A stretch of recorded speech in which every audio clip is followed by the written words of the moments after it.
우리 찬송 부르겠습니다. 83장입니다. 찬송가 83장 부르겠습니다.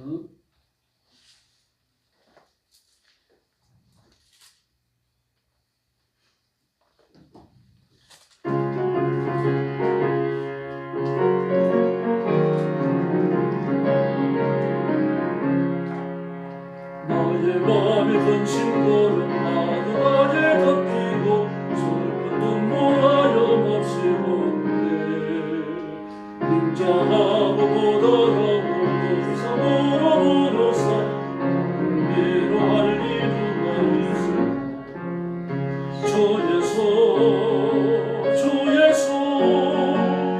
주 예수밖에 누가 있으랴 슬퍼 낙심될 때에 내 친구 되시는 주 예수밖에 다시 없구나 무거운 짐 꺼내지고 인생 길 가는 자 힘이 없어 쓰러지려 할 때에 눈거 있는 팔을 펴서 나의 손을 붙들어 얼굴에 졸리 누가 있을까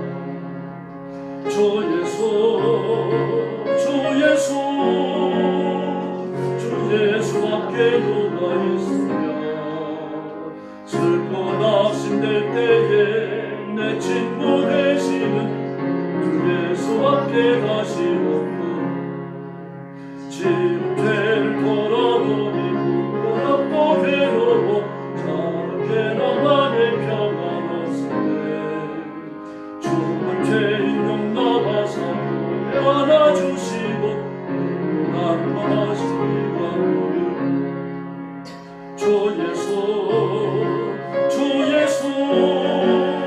주 예수밖에 누가 있으랴 슬퍼 낙심될 때에 내 친구 되시는 주 예수밖에 다시 없구나 모든 강을 건너가서 쉬운 섬을 향할 때 항상 동행할 인도가 도움의 검은 고동 모두 쳐버리고 나의 갈 인도할 인도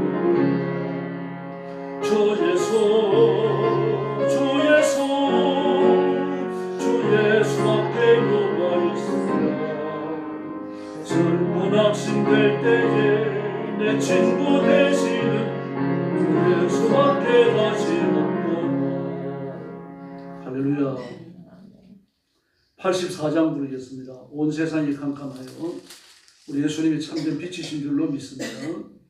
메시지 묵상하면서 84장 부르겠습니다.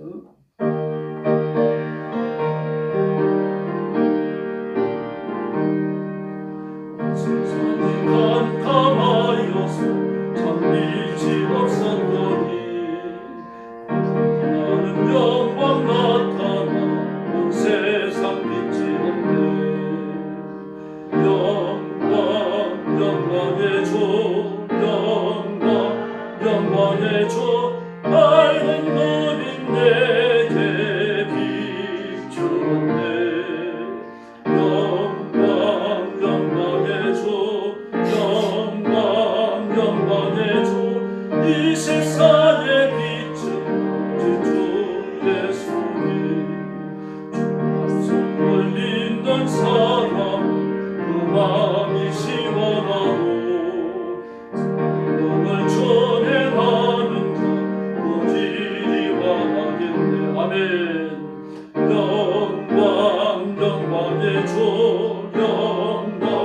영광의 주 밝은 눈이 내게 비치는데 영광의 주 영광의 주 이 세상의 빛이 주 예수님 주 가운데 사는 사람 어둠이 어두워도 땅을 씻는 날에 어둠이 밝아지네 영광의 주 영광의 주 밝은 눈이 내게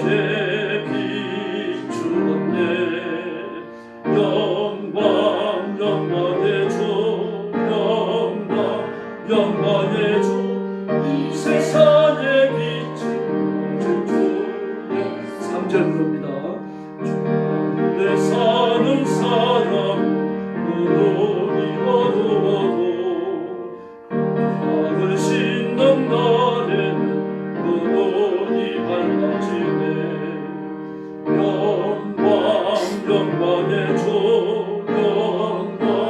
영광의 주 밝은 눈이 내게 비추었네. 영광의 주 영광의 주 이 세상의 빛은 주 예수님. 할렐루야. 85장 부르겠습니다. 구절을 생각만 해도 85장입니다.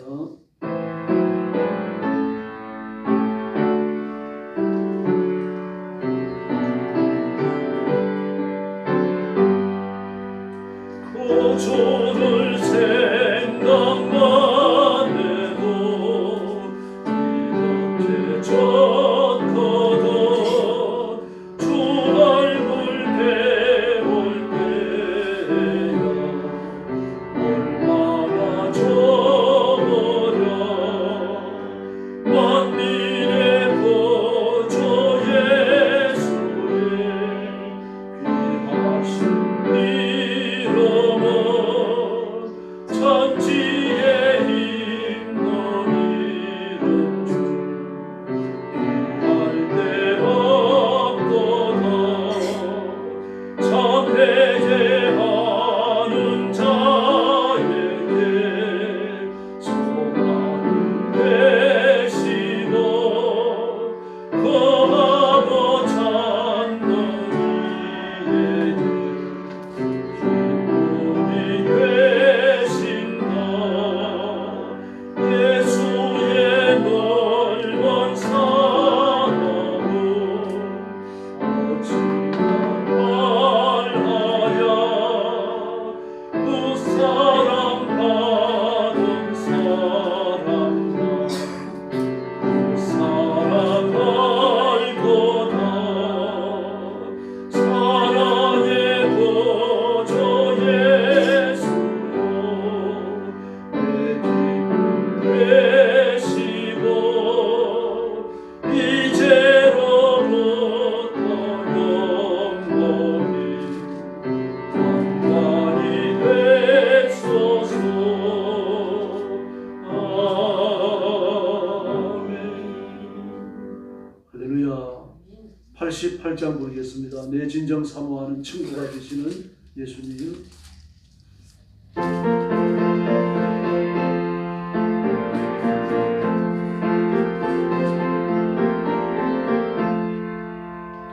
내 진정 사모하는 친구가 되신 구주 예수님은 아름다워라. 산 밑에 백합하여 빛나는 새벽 주는 영원할지라 주었도다. 내 마음 아플 적에 간위로 되시며 나를 모을 때 좋은 친구라. 아멘.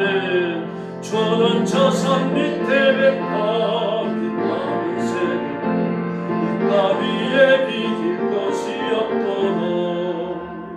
내 맘의 모든 염려 이 세상 고난 주는 항상 같이 하여 주시고 시험을 당할 때에 악마의 계획 중심을 잊지 날 지키시네. 온 세상 날 버렸다 주 예수 안 버려 끝까지 나를 돌아보시니.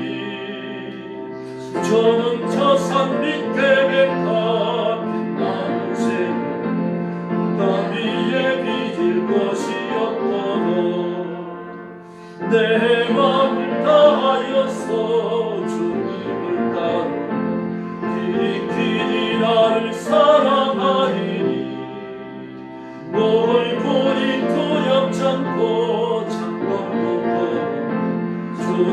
높은 산성 내 방패시라. 아멘. 내 영혼 너이시면 감에 누리고 나 친히 주를 뵙기 원하네. 저는 저 산 밑에 닿은 나는 새벽 이 땅 위에 비길 것이 없고 3절 부릅니다.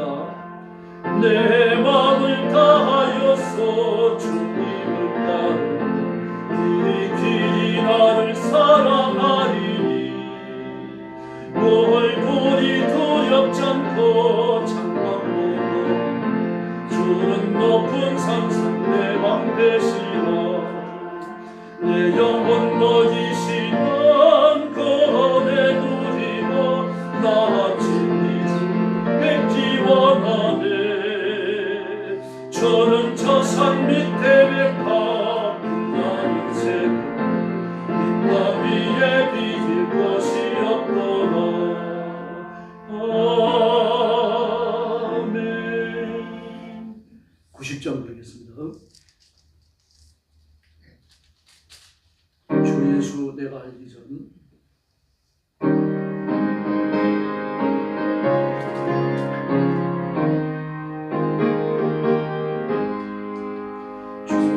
예수 내가 알기 전 날 먼저 사랑했네.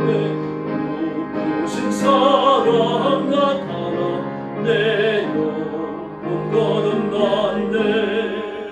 주 내 맘에 늘 계시고 나 주의 안에 있어 조금도 비어갔더니 참 좋은 나의 친구. 내 친구 대신 예수님 날 구원하시고 우리가 너를 버리사 대소했네. 나 주님을 믿으며 그 손을 의지하고 내 몸과 마음을 바쳐서 끝까지 충성하리. 내 진실하신 친구여 그노래 내려주사 날 항상 보호하시고 내 방패 되옵소서. 풍성한 참 사랑을 믿으니 끈을 서면 날 구원하신 예수님 참 좋은 나의 친구. 할렐루야. 예수님 우리의 진짜 저 진정한 친구이신 줄로 믿습니다. 세상에 사람들도 배신하고 모든 게 배신하지만 주님은 우리를 절대로 버리지 아니하시고 끝까지 책임져 주실 줄로 믿습니다. 이제 하나님 앞에 신앙 고백하고 금요 기도를 시작하겠습니다. 나는 전능하신 아버지 하나님 천지의 창조주를 믿습니다. 나는 그의 유일하신 아들 우리 주 예수 그리스도를 믿습니다. 그는 성령으로 잉태되어 동정녀 마리아에게서 나시고 본디오 빌라도에게 고난을 받아 십자가에 못 박혀 죽으시고 장사된 지 사흘 만에 죽은 자 가운데서 다시 살아나셨으며 하늘에 오르시어 전능하신 아버지 하나님 우편에 앉아 계시다가 거기로부터 살아있는 자와 죽은 자를 심판하러 오십니다. 나는 성령을 믿으며 거룩한 본교회와 성도의 교제와 죄를 용서받는 것과 몸의 부활과 영생을 믿습니다. 아멘. 사랑의 아버지 감사합니다. 오늘 십자가에 고난당하신 주님을 묵상하며 이 거룩한 자리에 와서 엎드려 주님 앞에 경배와 찬양을 바칩니다. 머리 숙인 성도들 기억해 주시고 한 심령을 하나님의 가슴에 품으시고 혹시 실수하고 죄를 범하였을지라도 그리스도의 피로 씻기사 다시 성결케 하여 주옵시기를 간절히 원합니다. 우리가 드리는 예배가 살아있는 제사가 되게 하시며 우리가 드리는 기도가 거룩한 입술의 강구가 되어져서 하나님의 보호자 앞에 힘있게 상달하는 귀한 시간 되게 하여 주옵시기를 간절히 원합니다. 오늘도 온 세상에 흩어져 복음 전하며 주의 재림을 기다리는 신실한 선교사님들과 주의 종들과 사랑하는 성도들을 기억하시고 그 가정과 가족을 보호하시고 눈동자처럼 지켜주시며 모든 필요한 것을 풍족하게 허락하여 주시옵소서. 오늘도 저희의 말씀을 나누며 기도할 때에 큰 복을 내려주시기를 원하옵고 예수님의 이름으로 간절히 기도 올리옵나이다. 아멘. 하나님 말씀 공독하겠습니다. 여호수아 16장입니다.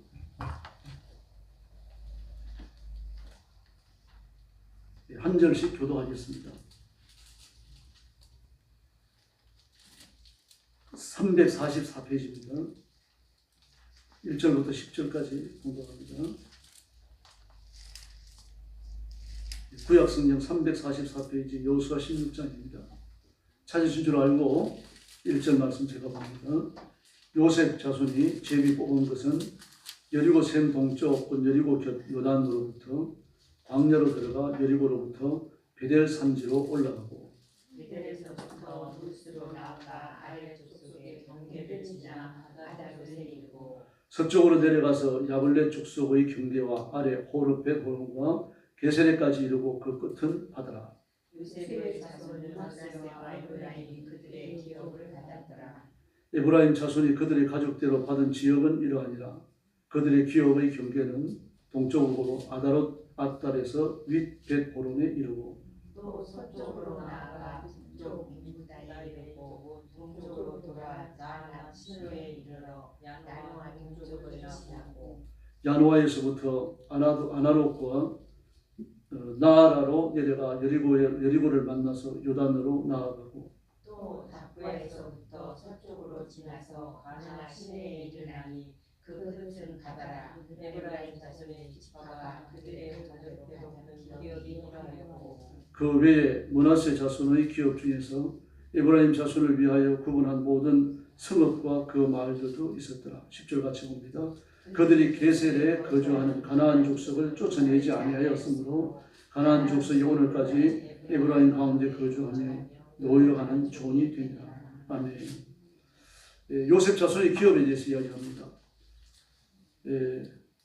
그 지역을 보면 가나안 중동부 지역에서 에브라임 지파와 므낫세 반 지파가 군대를 받고 특별히 그 동생인 에브라임 지파의 경계에 대해서 5절부터 10절까지 상수를 하고 있습니다. 왜냐고 하면 에브라임에게 장자 상속권을 계승하라고 하는 야곱의 유언에 따른 것이죠. 창세기 49장 8절 20절에 나옵니다. 에브라임과 므낫세가 있는데 사실은 므낫세와 에브라임이죠. 그런데 팔을 의견 맡기고 동생인 에브라임에게 장자의 권한을 줍니다. 그리고 이 에브라임에게 장자의 권한을 계승하며 갑절의 복을 얻도록 하시는 겁니다.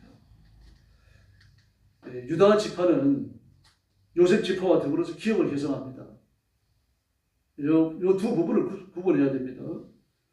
유다 지파는 영적으로 가문을 개성합니다.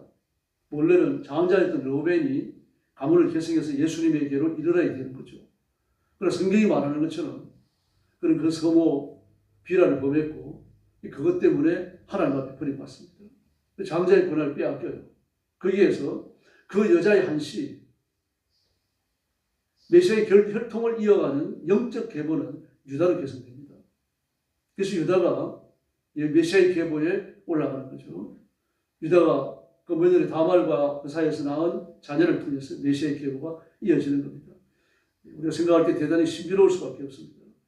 그래서 요단 동편에서 기업을 먼저 받았던 세 지파를 제외하고는 유다 지파가 가나안 땅을 분배받는 최초의 지파가 되어집니다. 로벤 지파가 있잖아요. 레위 지파가 있고 시몬 지파가 있어요. 유다 지파는 네 번째입니다.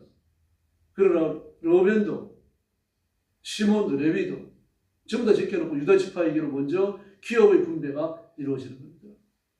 이렇게 먼저 한다라고 하는 거 고대 사회에서는 지금도 그렇습니다만 고대 사회에서 그가 장자라는 얘기입니다. 어른이라는 뜻이에요. 어른을 우대하고 먼저 하잖아요. 그래서 이런 장자가 가문의 개성권을 잇는 고대 후리안족들의 사회 규약에 의한 것이고 이스라엘의 관습에 의한 것입니다. 그래서 유다가 장자의 계보를 이어가게 됩니다. 아까 말씀드렸던 것처럼 르우벤은 범죄했기 때문에 하나님께 버림받습니다. 그리고 시몬과 레위는 찬송했습니다. 세겜 족속을 칠 때에 조금도 사정을 봐주지 않았습니다. 외삼촌 라반의 집에서 하란에서 올라와가지고 그럼 곧바로 어디로 가야 됩니까? 베델로 가야 됩니다. 하나님께서 저를 아버지의 집으로 편안히 돌아오게 해주시면 저는 여기에 와서 하나님 앞에 단을 쌓겠다 약속했잖아요. 그런데 하나님께서 편안히 돌아오게 해주셨어요. 먹을 것을 주시고 가정을 이루게 하시고 12남매를 낳게 하셨습니다. 13남매를 낳게 하셨습니다. 이 모든 복을 주셨잖아요. 그럼 어떻게 합니까? 안 갑니다.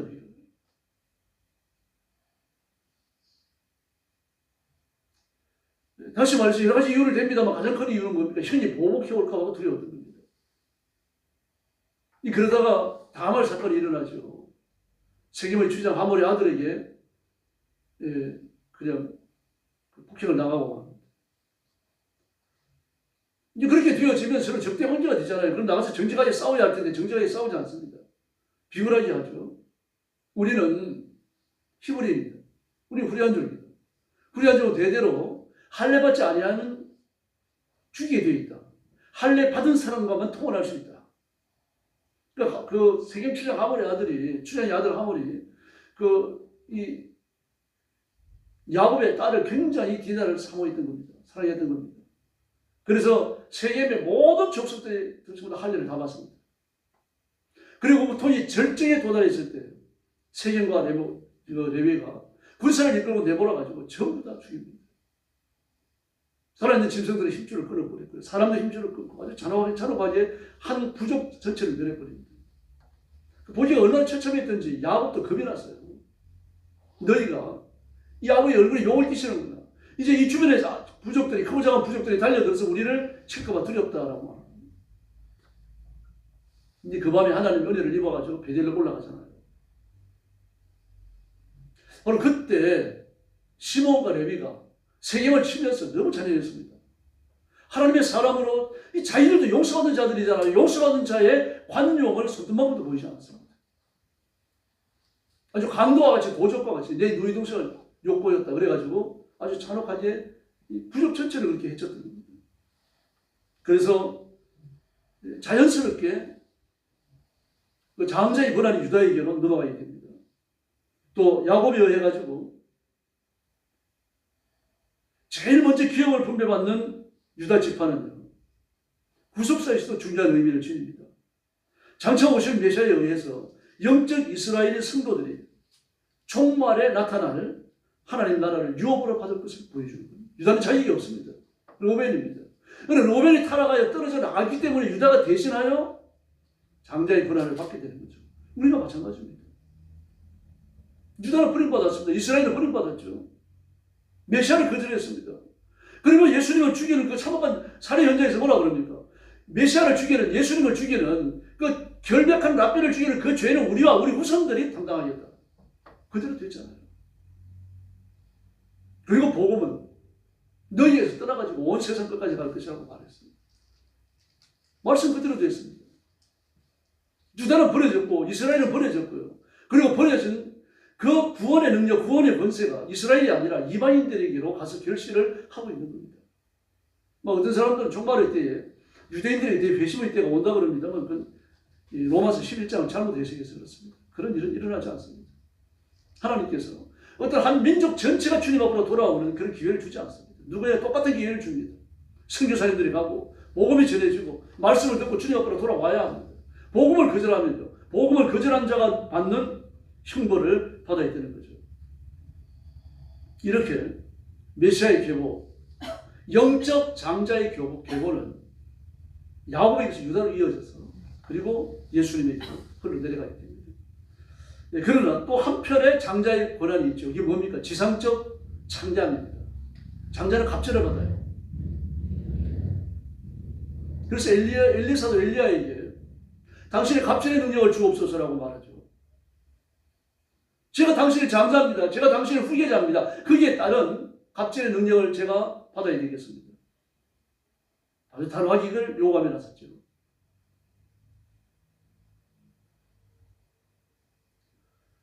그래서 요셉이 갑절의 그 분깃을 얻습니다. 요셉의 두 아들이었던 므낫세와 에브라임이 각각 한 지파가 되어져 갖고 이스라엘 지파로 들어오잖아요. 원래 이스라엘 아들들은 12이었죠. 로벤부터 므낫세 여기까지요. 로벤 이르기까지요. 12입니다. 근데 그 12 중에서 요셉이 빠지고 2지파가 더 들어가요. 그럼 13지파가 되는 거죠. 사실 지상 편지는 13지파입니다. 그걸 왜 12지파라고 그럽니까? 레위지파가 지상 편지에서 빠지기 때문입니다. 그래서 인구조사를 할 때도 레위지파를 따로 셉니다. 12지파를 세고 나머지 레위지파를 세요. 레위지파를 12지파에 집어넣어서 13지파를 인구조사하지 않습니다. 레위지는 반드시 따로 계수를 하고 나머지 12지파를 또 계수했습니다. 근데 왜냐고 하면 그들은 나라를 지키고 나가서 전쟁을 하고 국력을 강하게 세우는 이런 일을 위해서 준비된 사람들이 아니기 때문입니다. 하나님의 조언입니다. 성전 일을 해야 됩니다. 하나님의 구원과 관련되어진 그 백성들이 죄를 담당하는 일을 하기 위해서 뽑혀진 레위인들입니다. 그래서 레위는 내 장자다 그랬습니다. 하나님께서. 내 장자다. 역할이 그렇다는 이야기죠. 장차 메시아가 이 땅에 오시면 온 백성들의 죄를 짊어지고 십자가 위에서 죽으심으로 그 죄를 사하십니다. 그것과 같이 레위지파가 내 백성들의 죄를 짊어지고 내 앞에 나온다는 이야기입니다.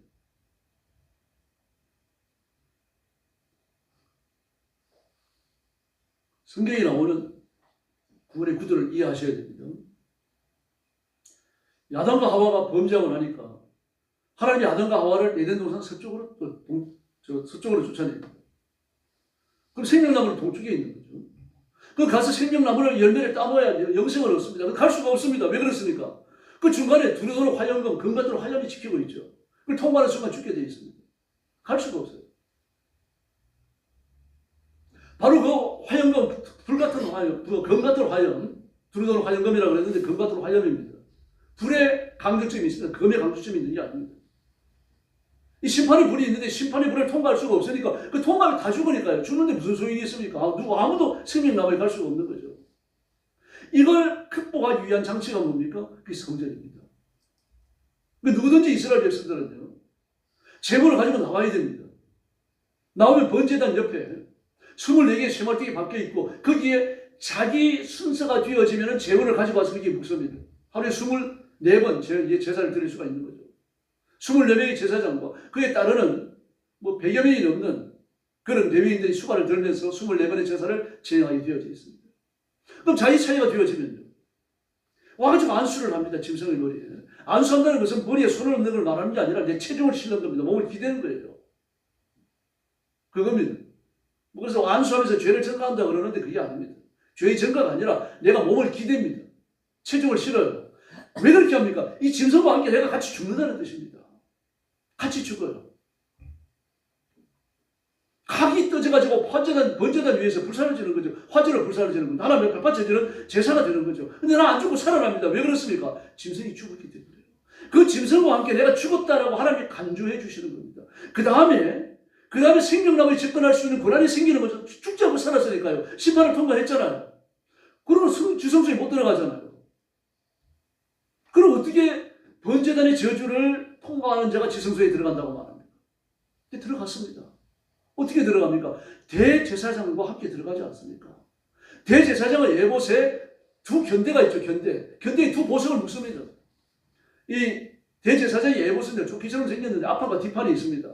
앞판과 뒷판이 있는데 그 솔기에서 겨드랑이 밑에 솔기를 가죽으로 묶게 되어 있습니다. 양쪽으로. 그리고 어깨는요. 이 두 보석을 가지고 어깨를 묶게 되어 있습니다. 그 보석 하나에 6지파 이름씩 12지파가 어깨에 새겨집니다. 그리고 또 에봇 주머니가 있죠. 그 에봇 주머니에 12개의 보석이 박히잖아요. 그 보석 하나하나에 뭐가 새겨집니까? 이스라엘 지파의 이름이 새겨집니다. 그리고 대제사장은 이스라엘 지파를 가슴에 안고 어깨에 메고 대속죄일이 되어지면 지성소에 들어가는 겁니다. 번제단을 통한 이스라엘 백성들이 매번 지성소에 들어갔습니다. 그렇게요. 그리고 하나님은 대제사장을 받으심으로 그 백성을 받으시고 그 번제단의 저주를 이기고 그것까지 나온 온 백성들의 죄를 사해 주시는 겁니다. 이게 대속죄입니다. 그럼 그 번제단의 저주는요 매번 들어야 되는 겁니다. 상번제를 드려야 되고 개인이 와서 드려야 되고 민족을 위해 드려야 되고 제사장을 위해 드려야 되고요. 뭐 모든 제사가 1년 내에 끊임없이 바쳐져야 됩니다. 이 모든 불완전한 것을 완전하게 한 게 뭡니까? 예수님의 십자가 제사입니다. 주님은 오셔서 십자가 위에 죽으시고 그렇게 함으로 우리의 저주를 도말하셨어요. 그리고 3일 만에 살아나심으로 부활하신 그 생명력을 우리에게 나누어 주시고 모든 부자는 불완전한 것을 완전케 하셔서 하나님 앞에 갈 수 있는 길을 여신 줄을 믿습니다. 그런데 길만 여신 게 아닙니다. 예수님이 생명 길이 되시고 예수님이 목자가 되셔서 우리를 이끌고 하나님 앞에까지 나가십니다. 그리고 우리 보고 가라고 길만 만들어 놓으신 게 아닙니다. 예수님이 우리를 데리고 하나님 앞에 가시는 거예요. 이스라엘 백성들이 대제사장이 가슴에 안기고 어깨에 메고 그래가지고 하나님 앞에 나간 것처럼요. 우리는 주님과 함께 주님께 이끌려서 주님의 인도함을 받으면서 보좌 앞에 나가는 겁니다.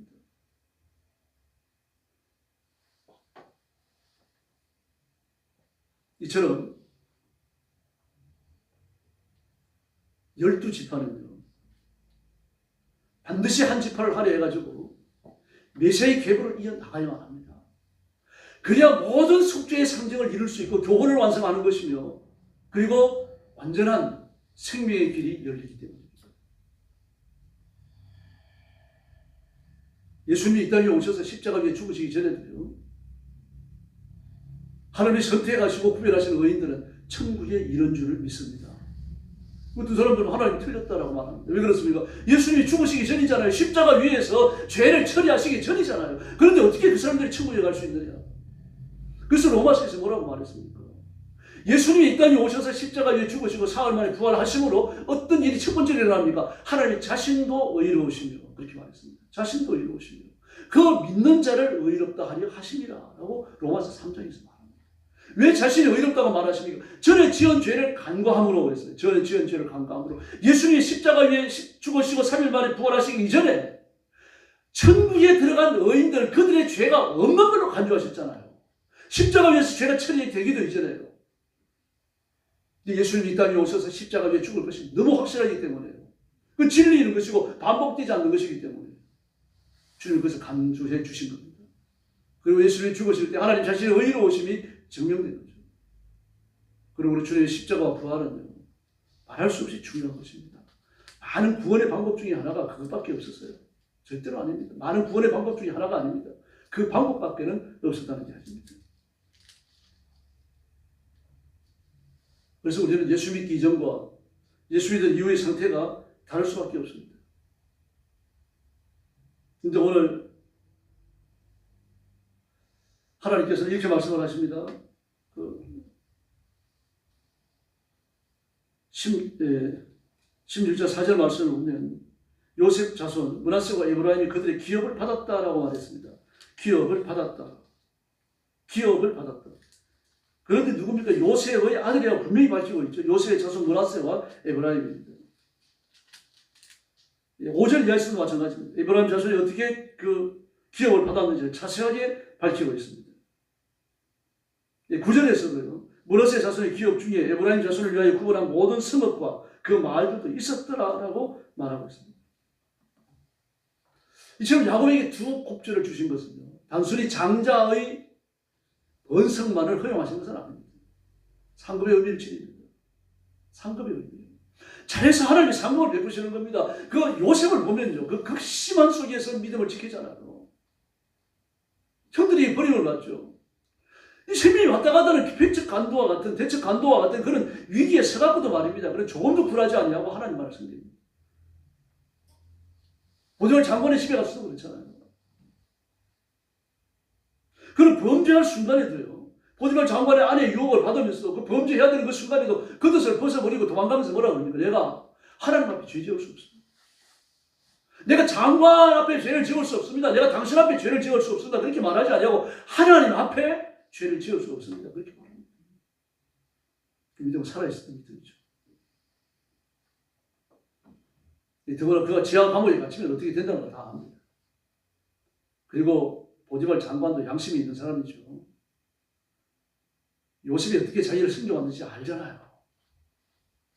그 모함을 받았다는 것을 누구보다 더 잘 압니다. 아내의 행실을 누구보다 잘 알고 있잖아요. 그리고 황관장입니다. 왕의 가장 측근에서 왕을 모시고 왕의 음식, 왕에 바쳐지는 술, 모든 걸 감금합니다. 왕의 내탕물을 다 검사합니다. 왕의 재산이 얼마나 줄었는지, 얼마나 늘었는지, 이걸 검사하는 사람이고, 늘었으면 괜찮지만 줄었으면요, 사람들을 쥐잡듯이 해가지고 왕의 내탕물을 채워야 됩니다. 이 황관장은 대단한 사람이 왕의 그림자입니다. 그러므로 왕실에서 왕의 여자들을 만나야 되고요, 왕의 여자들과 일을 해야 됩니다. 그래서 그는 황관이 되어야 됐어요. 내시가 된 거죠. 그런데 그 아내가 있습니다. 아내가 정직한 여자가 아니었어요. 순결한 여자가 아니었습니다. 한 번씩 뒷문적으로 나가서 재롱하는 여자예요. 그 보디발이 그걸 모르겠습니까? 그는 눈 감아줬던 거죠. 어느 선을 지키면 눈을 감아줬어요. 근데 요셉의 경우는 그게 아닙니다. 그래서 요셉을 벌을 줘서 내쫓는 거죠. 그래 죽여 그런 거죠, 사실은요. 내가 내 명예를 지킬 건지 내 아내의 명예를 지킬 건지 둘 중에 하나를 선택해야 되잖아요. 그러나 자신과 아내의 명예를 같이 지키기를 결정을 합니다. 그 요셉을 죽여야 돼요. 그러니까 죽일 수가 없어요. 그게 어떤 사람인지 아니까요. 얼마나 정직했고 얼마나 하나님을 성실하게 믿었고 요셉 때문에 자기 재산이 얼마나 늘어나는지 알기 때문에요. 그래서 그를 지하 가문에 가두는 겁니다. 그가 베풀 수 있는 최고의 은덕을 요셉에게 베풀었던 겁니다. 그래서 상급이라는 말을 쓰는 겁니다. 세상에는 돈과 세속의 지위와 권세가 최고의 상급입니다. 그걸 위해서 불철주야 노력을 합니다. 그런데 하나님의 생명을 받으면 이 시간이 변해버립니다. 탈북 공산주의자였다가 이 남한으로 내려온 한 청년이 있습니다.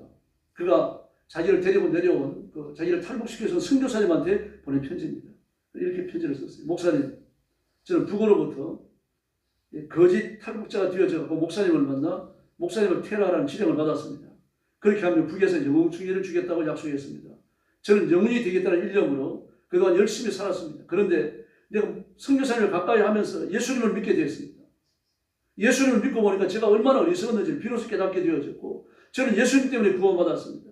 앞으로 세상의 불길을 추구하지 아니하고 오직 하나님의 뜻을 추구하며 살기로 했습니다. 예수 믿으면 여기가 천국이고 믿지 않으면 여기가 지옥인데 세상에서 권세를 누리는데 무슨 의미가 있겠습니까? 그렇게 말했습니다. 예수 믿고 나니까 바뀌는 겁니다. 그 가족을 얼마나 울겠어요. 변절한 건 아니까 가족을 그냥 두겠습니까? 예수님을 만나고 나니 그렇게 변하는 겁니다. 그러므로 이 땅에서 누리는 갑절의 복을 주시고 뭐 갑절의 물질을 얻고 갑절의 건강을 얻고 그게 다가 아니죠. 그걸 통해서 뭘 봐야 됩니까? 하나님의 복을 봐야 됩니다. 하나님의 완전하심을 봐야 되고 천국의 완전함을 봐야 합니다. 이 땅에는 물질을 아무리 많이 갖더라도 이렇게 되어 있습니다. 아무리 건강하더라도 나이가 늘어가고 나이가 늙어가면요. 그거 어쩔 수 없습니다. 다 약해지게 되어 있어요. 귀도 어두워지고 눈도 어두워지고요. 이빨도 약해집니다. 행동도 굶떠요. 생각은 막 할 것 같은데 안 됩니다. 저도 화분 말입니다. 화분을 막 번쩍 들고 계단을 오르고 내리고 있는데 이제 안 돼요. 한 칸씩 한 칸씩 옮겨야 돼요. 여기서 하는 것도 막 잡아 당겨야 됩니다. 밑에 수건 깔아가지고. 이 생각을 안 그러는데 들어보니까 몇 발자국 못 가겠어요. 나이가 들면 어쩔 수 없는 겁니다. 하나님 나라는 영원한 줄로 믿습니다. 그 나이 먹는 게 없습니다. 스트레스가 없어요. 고통이 없습니다. 네, 이 청년이 목사님을 테러하기 위해서 자기가 얼마나 많은 스트레스를 받았는지 몰랐다. 이 얘기를 합니다. 그 사람을 생명을 해쳐야 되는데 저거는 수많은 탈북자들을 광명을 찾아주고 자연스러운 남한으로 내려가가지고 남한 주민으로 살게 해주고 말입니다. 국적까지 얻게 해주고 말입니다. 이런 복을 못 들어 말입니다. 바른 길로 인도하고 있는데 그런 선교사님, 그런 목사님을 죽이려고 그러니까 어떻게 스트레스가 없겠어요? 그 스트레스는 말로 다 할 수 없는 거죠. 우리가 예수 믿고 하나님의 자녀가 되고 나면 이런 변화가 일어납니다. 그러므로 지상의 것을 통해서 뭘 봐야 됩니까? 천국을 봐야 되는 겁니다. 아담과 하와가 두루도는 화영금을 넘어가지고 생명나무에 접근해야 된다. 이것만 보면 안 되는 거죠. 메시아가 와야 되는 건데 그럼 메시아에 대한 개념조차 알 수가 있습니까? 그럼 뭘 원하는 겁니까? 하나님의 은혜를 구하는 수밖에 없죠. 그 생명나무에 접근하기 위해 가지고 그 화영금의 저주를 피해야 되는데 그게 정치가 뭡니까? 바로 번제단 아닙니까? 번제단을 통과하면서 번제단이 자신의 몸무게를 실어가지고 자기 대신 짐승을 죽이면서 자기가 대제사장이 안기고 어깨에 메어져갖고 하나님 앞에 들어간다는 건 사실 알았겠습니까? 지식인들 왜 누가 그걸 알았겠습니까? 몰랐더라도 하나님 그 백성들을 용서하셨고 다음 대속죄일 때까지 죄를 사해 주셨던 겁니다. 지금도 마찬가지입니다. 그 예수 믿어서 구원받는 원리를 다 알고 예수 믿는 사람이 누가 있습니까? 예수 믿고 나서 그 원리를 깨닫게 되는 거죠. 그래서 놀라운 겁니다. 그래서 믿음은 선물이에요. 이 모르는 걸 믿잖아요. 깨닫지 못하는 걸 믿거든요. 잘 알지도 못하는 걸 믿습니다. 교회 나가는 게 좋고 찬송 부르는 게 좋고 설교 시간에도 뭘 잘 이해하는 건 안 되지만 좋은 것 같고 남진 장로님도 그러잖아요. 자기 친구가 그렇게 교회 나가자고 그래가지고 교회를 나갔는데 설교를 듣는데 무슨 소리인지 몰랐다. 근데 좋은 소리 같더라. 설마 목사님 나쁜 소리 하겠느냐. 이해는 안 되더라고요. 나가서 자꾸 듣다가 보니까 이제 귀가 열리는 거죠. 그러니까 이제 이게 왜 좋았는지를 알게 되는 겁니다. 아, 그때 내가 하나님의 은혜를 받고 있었구나. 깨닫지도 못했어요. 이런 사람이 대다수입니다.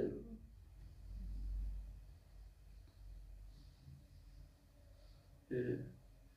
예수 믿기 이전에 인생에 한이 없는 사람이 누가 있겠습니까? 정말 천국 같은 삶을 누리고 좋은 분만 만나가지고 호의호식하다가 아무 스트레스도 없이 아무 고난도 없이 그렇게 살다가 예수 믿고 말인데 천국까지 살다가 또 죽어서 천국 가는 사람이 누가 있겠냐고요. 한 사람도 없습니다. 예수님조차요. 그 스트레스 때문에 얘가 죽게 생겼다. 제자들 찾아가서 그렇게 말할 정도입니다. 아버지 이 잔을 내게서 옮겨주십시오. 그렇게 말할 정도로 스트레스가 넘쳤어요. 히브리서에 보면은 울면서 메시아의 길을 배워서 갔다라고 말합니다. 배워서요. 우리는 말할 것도 없습니다. 많이 울어야 됩니다. 울지 않으면 아직 인생을 진지하게 보지 못하고 있는 겁니다. 그래서 오늘 밤에 눈물을 달라고 기도하시기를 바랍니다. 그래서 마음은 육신이 할 것이 아니라 마음이 해라 그러잖아요. 이 옷을 찢지 말고 마음을 찢어라. 할 일은 마음에다 해라. 여러분 우리가 예수 믿고 하나님의 자녀가 된 것 때문에 기뻐해야 할 줄로 믿습니다. 한 작은 도시에 성당과 회당이 같이 있었습니다. 캐톨릭 성당하고 유대인들 회당이요. 그때 신부님하고 회당이 앞이가 사이가 아주 좋았어요. 날은 조만한데 회당과 성당이 다 있으니까 두 분이 하루는 이제 술을 마시다가 이 얘기를 하는 겁니다. 내 차 살 때가 됐는데 당신은 어떠소? 그러니까 라비가 있대. 아, 나도 차 살 때가 됐어요. 그럼 우리 돈을 합쳐가지고 하루씩 절반씩 내가지고 사고 일주일에 절반씩 차를 쓰도록 합시다. 네, 그럽시다. 월요일부터 수요일까지 내가 쓰고 목요일부터 토요일까지 당신이 쓰고 주일이니까 쉬도록 합시다. 아, 주일은 안 됩니다. 안식일 토요일 저녁부터 그렇게 합시다. 또 신부님 양보를 했어요. 그 차를 사갖고 왔습니다. 차를 사갖고 오더니 신부님 냅다 그냥 물 호스를 갖고 나오더니 물에 끼얹는 겁니다. 이 라비가 깜짝 놀라요. 도대체 뭐 하는 거예요? 그러는데 아, 이거 물이 아니라 성수입니다. 세례를 주는 겁니다. 사고 나면 안 되잖아요. 그러더니 라피아가 이때 불이 나게 들어가고는 쇠끊는 터울 갖고 나와서는 말입니다. 마우라를 붕붕붕 소리 나는 마우라 있죠. 마우라 1cm 끊어내는 겁니다. 이번에 신부님 놀래고 뭐 하는 거예요? 그러니까 세차에 할례를 해야죠.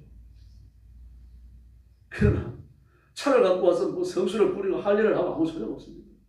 차를 타는 사람이 중요한 거죠. 차를 타는 사람. 돈이 일반하게 뿌리라 그랬습니다. 이유가 뭡니까? 돈을 악하게 쓰니까 그래요. 돈을 선하게 쓰면요. 선행의 근거가 되는 거죠. 돈 없이 선을 행할 수 있으니까 말로는 행할 수가 있지만 똑같은 겁니다. 이 세상에 존재하는 것들은요. 악하게 있으면 악한 거고 선하게 있으면 선한 겁니다. 그러면 우리가 하나님의 복을 받을 때 성령 충만함을 같이 받아야 합니다. 하나님의 은혜를 이때 믿음의 부유함을 같이 받아야 됩니다. 이게 없으면 받은 복 그것 때문에 넘어집니다. 이런 사람이 한둘이 아니죠. 대표적으로 솔로몬입니다. 신약의 가룟 유다입니다. 찾아보면 이런 사람들이 한둘이 아니면 알 수 있습니다. 우리 주변에 있어요. 그러므로 오늘 밤도 성령 충만함을 구하시고 믿음의 부유함을 구하시고 하나님의 복을 마음껏 구하시길 바랍니다. 그래서 하나님께 붙들려 영원하게 쓰임받는 존귀한 일꾼들이 되기를 예수님의 이름으로 축원합니다. 주님 가르친 기도 드리겠습니다. 하늘에 계신 우리 아버지의 이름을 거룩하게 하시며 아버지의 나라가 오게 하시며 아버지의 뜻이 하늘에서와 같이 땅에서도 이루어지게 하소서. 오늘 우리에게 일용할 양식을 주시고 우리가 우리에게 잘못한 사람을 용서하여 준 것 같이 우리 죄를 용서하여 주시고 우리를 시험에 빠지지 않게 하시고 악에서 구하소서. 나라와 권능과 영광이 영원히 아버지의 것입니다. 아멘. 214장 찬송가 나주의 도움 받고자 이 찬송 부르고 합심기도 하겠습니다. 기도 제목 드립니다. 자신의 영성을 위해서 부르짖기를 바랍니다. 성령 충만함과 믿음의 부여함을 구하시기 바랍니다. 또 인생을 살아가고 하루의 삶을 살면서 믿음으로 행하도록 그렇게 구하셔야 됩니다. 풍랑이는 바다에서 예수님을 깨웠을 때 깨어난 예수님이 제자들을 향하여 뭐라고 그러십니까? 너희 믿음이 어디 있느냐? 왜 믿음을 사용하지 않느냐? 그 뜻이에요. 그와 같습니다. 그 믿음을 사용해야 됩니다. 믿음이 살아 움직여야 되는 거죠. 믿음이 살아 움직이는 것은 범사에 하나님 앞에 순종할 때 비로소 가능합니다. 그러므로 성경을 읽어야 되고 능력을 받아야 되고 믿음에 부여해져야 할 줄로 믿습니다. 그리고 자신의 성결을 위해서 기도하시고 성령의 권능을 달라고 부르짖고요. 또 가정을 위해서 기도하시기를 바랍니다. 가족들이 다 예수 믿도록 하나님의 시험에서 지켜주시도록 성령께서 운행하시며 복 주시도록 내 가정에서 죄가 저질러지지 않도록 그렇게 기도하시고 여러분의 자녀를 위해서 뜨겁게 부르짖기를 바랍니다. 그리고 물질의 복을 구하시기를 바랍니다. 하나님의 복을 받아 창대한 가정, 선교사님들을 후원하고 그리고 물질로 하나님 앞에 죽도록 충성할 수 있도록 내 남은 생애를 사용해달라고 부르짖기를 바랍니다. 겨우 먹고 사는 이런 삶을 살아서는 안 되지 않겠습니까? 그래서 하나님 은혜를 입어야 합니다. 그리고 교회를 위해서 기도해 주시기를 바랍니다. 교회의 부흥의 문을 열어주시고 교회가 성숙하며 성장하며 성도들의 신앙도 날마다 성장하도록 그리고 방황하는 성도들, 구원받아야 할 성도들을 우리 교회로 보내달라고 기도하시고 그리고 날마다 구원받는 자가 더하는 뜨거운 교회, 살아있는 교회가 되게 해달라고 부르짖기를 바랍니다. 주일 예배를 위해서 부르짖어 주시고요. 예배를 수정드는 분들과 또 설교하는 저를 위해서 기도해 주시기를 바랍니다. 선교사님들을 위해서, 몸이 아픈 성도들을 위해서 기도해 주시고 나라와 민족을 위해서 부르짖기를 바랍니다.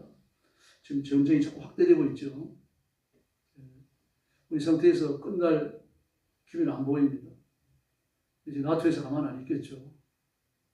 북한에서 뭐 만 몇천 명 되는 군인을 보내겠다 그러고 1차적으로 뭐 만 몇천 명 보냈고 1,100명 보냈고 그냥 뭐 올해 안으로 아니면 내년 초까지 만 몇천 명을 보낸다 그러니까요. 지금 3만 명까지를 보낸다 그러는데 푸틴이 요구하는 겁니다. 네, 그리고 북한 병사가 받는 월급이 얼마인지 아십니까? 한 달 월급이 500만 원입니다. 소련에서 북한 병사 한 사람에 500만 원씩을 줘요. 그럼 북한 온 사람들은 북한 그 있을 때는 얼마 받았나요? 3만 원 내지 5만 원 받았습니다. 그럼 몇 배를 받는 겁니까? 100 몇십 배를 받는 거죠. 그 길을 쓰고 가는 거예요. 그러나 이제 그 돈을 다 주진 않죠. 김정은이가 아마 90% 가져갈 겁니다. 10% 줄 거예요. 10% 줘가지고 50만 원만 받는다 그러더라도 자기 나라에서 버는 거 10배 받는 거잖아요. 먹을 거 주죠. 입을 거 주죠. 따뜻하게 잠자는 거 틀렸습니다. 그런데 이제 쿠르키처로 그 북한 병사들 배치가 됐습니다. 쿠르키처는요. 원래 러시아 땅이었다가 이번 전쟁 때 우크라이나에 뺏긴다. 그러므로 이걸 수복하기 위해 갖고 막 화력을 집중시키는 데가 쿠르키처예요. 근데 거기 들어가 있어요 지금요. 그래서 총알 맞으라고 그러는 겁니다. 안 됐습니다. 농종인데. 김정은이가 정신 차려야 됩니다. 몇만 명쯤 죽은들 어떡하냐. 돈이 최고지. 이런 생각하는 겁니다. 사람 생명을 정말 짐승 생명처럼 보는 겁니다. 개, 돼지처럼 보는 거예요. 그래서 좀 이런 것들을 위해서 기도해 주시고 북한 땅이 보고가 되도록 북한의 김정은 공산정권 무너지도록 정치인들, 군인들 다 무너지도록 기도해 주시고 민주정부가 설립돼야 됩니다. 이런 소망을 갖고 오늘 밤에 기도해 주시고 윤 대통령을 위해서 기도해 주시고 시작되어진 4대 개혁 절대로 포기하지 않도록 죽는 한이 있더라도 포기하지 않도록 대통령을 위해서 부르짖어 주시기 바랍니다. 찬송가 부르겠습니다. 214장 나 주의 도움 받고자.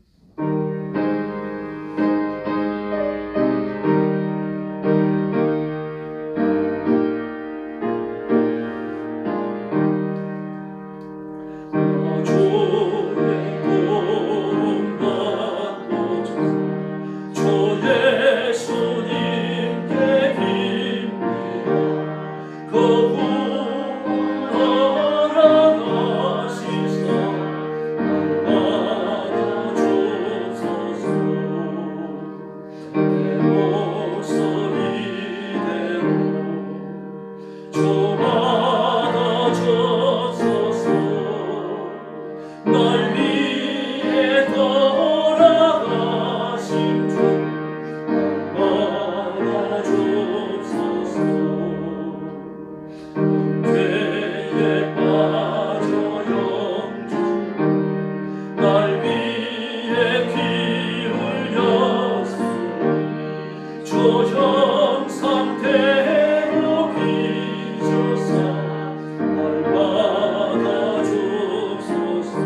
날 위해 돌아가신 주 날마다 주옵소서. 내 주님 소식만 하면 나 끌어버렸으니 역하신 역사 이루네 날마다 주옵소서. 내 목소리 내어 주 받아 주옵소서. 날 위해 돌아가신 주 날마다 주옵소서. 기도하겠습니다. 자비하신 아버지 감사합니다. 오늘 밤에 저희들을 주 앞으로 불러주시고 엎드려 경배하며 하나님 앞에 영광을 돌리게 하시니 감사합니다. 머릿속에 사랑하는 성도들을 기억하시고 재물을 받은 일처럼 주님의 품에 기쁘게 받으시고